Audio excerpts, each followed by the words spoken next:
Hello, friends. Welcome to Fin to Excel. You prosper with sport. I am Advocate Jagmohan Kapoor, tax consultant and financial planner.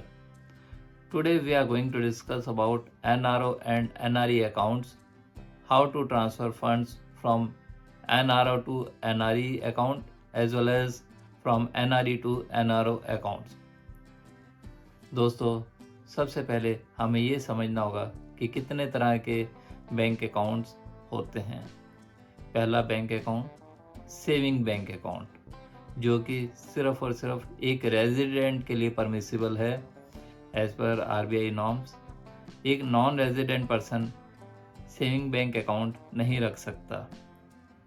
जिस दिन से एक person का status resident से non resident हो जाता है, उसको इमीडिएटली अपने bank account saving bank account को एनआरओ अकाउंट में कन्वर्ट करवाना होता है।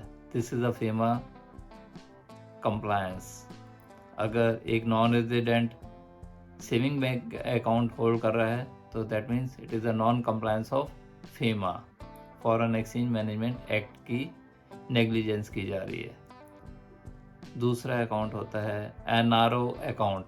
एक नॉन रेजिडेंट पर्सन, एक एनआरआई पर्सन एक एनआरओ अकाउंट खोल सकता है इंडिया के अंदर, जिसमें इंडिया में उसकी जो भी इनकम्स होती हैं या जो भी उसके फंड्स उसके आते हैं वो एनआरओ अकाउंट में डिपॉजिट होते हैं। तीसरा account NRE account. NRE account का पर्पस यही होता है कि जो भी फॉरेन इनकम एक नॉन रेजिडेंट पर्सन कमाता है किसी भी तरीके से किसी भी रूप में, वो एनआरई अकाउंट में उसको ट्रांजैक्ट करना होता है, इसको डिपॉजिट करना होता है।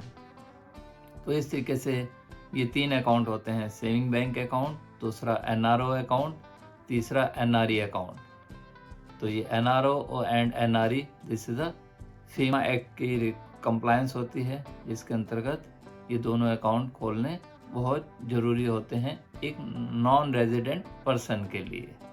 I hope this is clear. अब दूसरी बात आती है कि लिमिट ऑफ रिपाट्रिएशन ऑफ फंड्स, कि कितने लिमिट तक फंड्स को ट्रांसफ़र कर सकते हैं from NRE to NRO account. That means कि जो हमारी फॉरेन इनकम हुई है उसको हम एनआरओ अकाउंट में, हमारे डोमेस्टिक अकाउंट में कितना ट्रांसफ़र कर सकते हैं।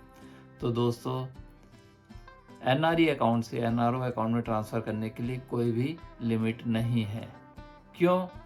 क्योंकि इसमें हमारे देश का, हमारे सेंट्रल बैंक का फॉरेन एक्सचेंज रिजर्व बढ़ता है।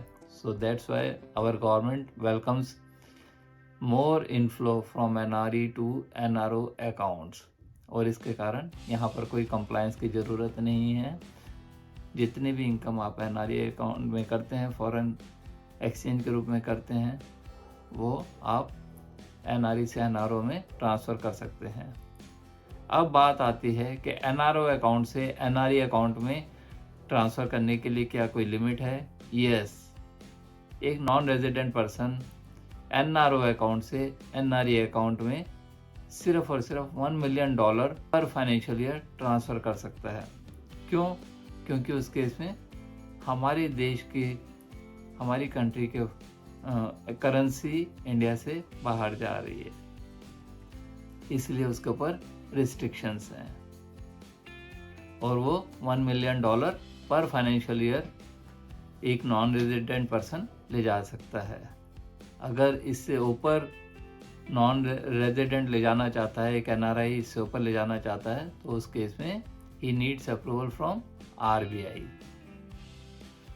अब तीसरी बात आती है कि कौन से एक्ट्स हैं जो ये ट्रांजैक्शंस को कंट्रोल करते हैं। तो दोस्तों, हमारे देश में 2 एक्ट हैं जो ये ट्रांजैक्शंस को कंट्रोल करते हैं।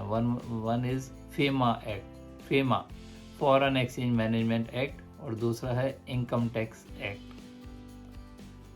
तो फिर एक बात और भी माइंड में आती है कि जब एनआरओ अकाउंट से एनआरई अकाउंट में ट्रांसफ़र करने के लिए कोई फॉर्मेलिटीज़ भी हमको कंप्लाई करनी पड़ती हैं। यस, हमें फेमा की भी गाइडलाइंस को फॉलो करना होता है और इनकम टैक्स एक्ट की गाइडलाइंस को भी फॉलो करना होता है जब एनआरओ अकाउंट से एनआरई अकाउंट में फंड्स को मूव किया जाता है। तो दोस्तों, form 2A which is a FEMA requirement, हमें form 2A which is a self declaration होती है कि जो फंड्स एनआरओ से एनआरई में रिपाट्रिएट हो रहे हैं वो फेमा गाइडलाइंस के अंतर्गत ही हैं, वो पूरा कंप्लायंस की गई है उनके ऊपर, इसमें कुछ भी इलीगल नहीं हो रहा। ये तो हुआ फेमा की रिक्वायरमेंट जिसमें फॉर्म 2A भर कर हमको बैंकर को देना होता है और at the same time income tax की भी रिक्वायरमेंट है, तो वो भी हमें कंप्लायंस कंप्लीट करनी होती है फॉर्म 15CA एंड 15CB के रूप में।